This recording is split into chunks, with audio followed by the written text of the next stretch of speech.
Halo teman-teman pecinta catur, kembali lagi Tarigan Catur Channel.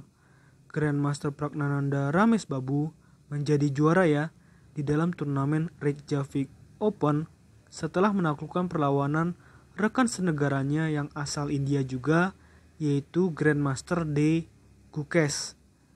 Di sini Grandmaster Pragnananda Ramesh Babu menggunakan catur buah hitam, sedangkan Grandmaster D. Gukesh menggunakan catur buah putih. Yang cukup mengejutkan di sini adalah Grandmaster D. Gukesh ternyata memiliki rating FIDE yang lebih tinggi daripada Pragnananda Ramesh Babu, 2637 berbanding 2624. Padahal usianya baru 13 tahun.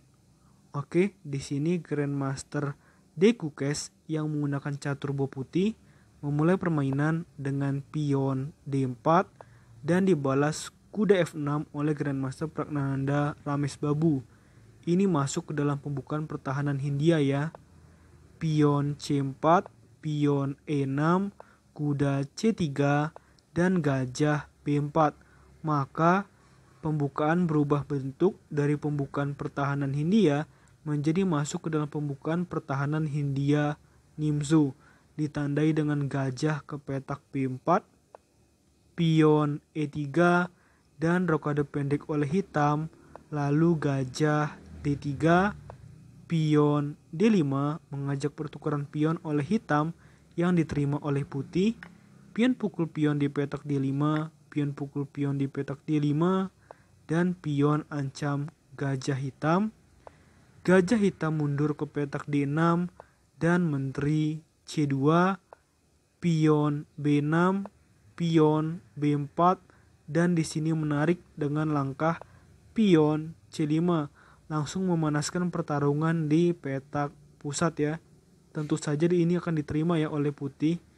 Pion B pukul C5, pion B pukul C5, pion D pukul C5, dan gajah pukul pion di petak C5.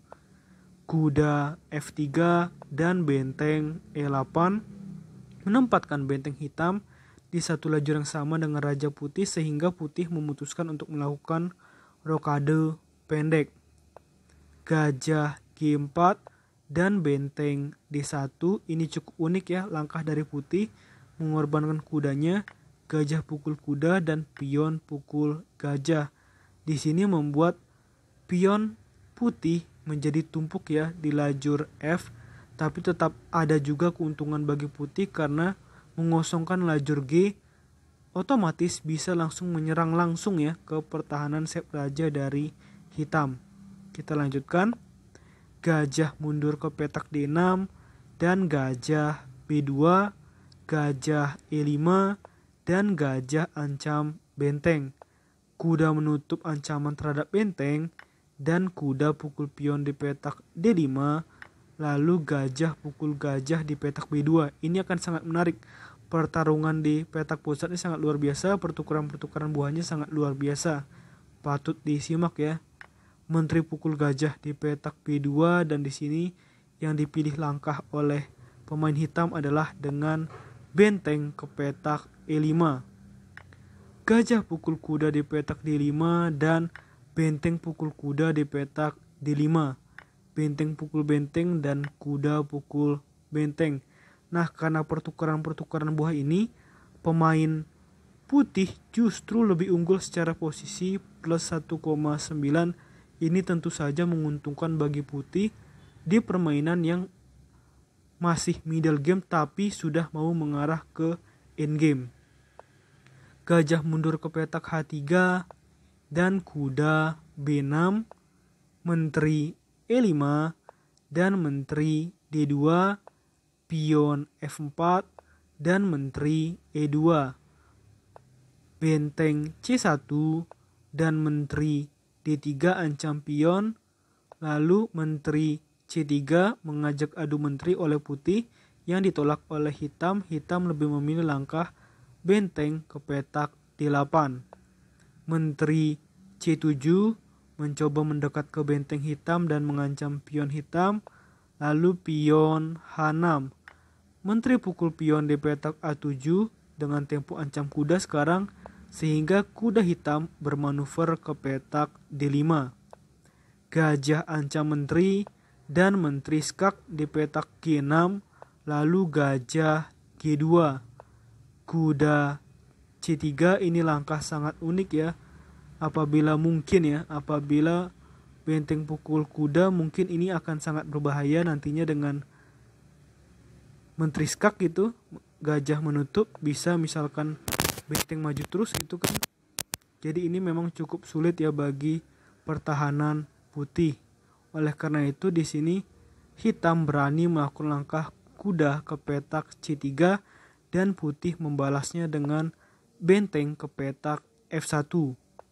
Menteri D3 dan pion A4, benteng D6 dan pion A5, benteng G6 dan raja H1, raja H7 dan menteri D4.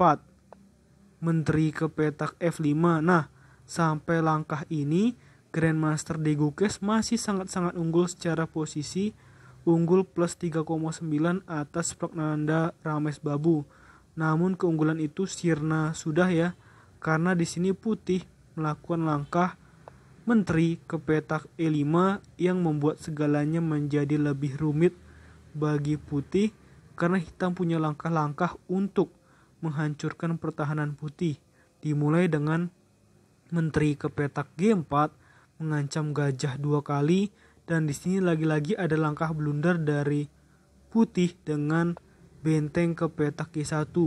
Maka cukup dengan langkah kuda ke petak D1 saja oleh hitam. Tepat di posisi seperti ini, Grandmaster Degukes memutuskan untuk menyerah, karena sudah tidak bisa lagi ya putih terhindar, atau maksudnya putih ya terhindar dari ancaman skakmat hitam. Kalau misalkan menteri ke sini untuk melindungi pion, jelas kuda pukul menteri. Kalau di sini yang dilakukan adalah benteng pukul kuda, maka menteri pukul gajah skakmat. Jadi semuanya sudah pasti skakmat dalam hitungan 1 atau 2 langkah ke depan. Oleh karena itu, Grandmaster Degukes memutuskan untuk menyerah. Oke, menurut admin Tarigan Catur, video kali ini cukup. Nantikan video-video selanjutnya. Tetap di Tarigan Catur Channel.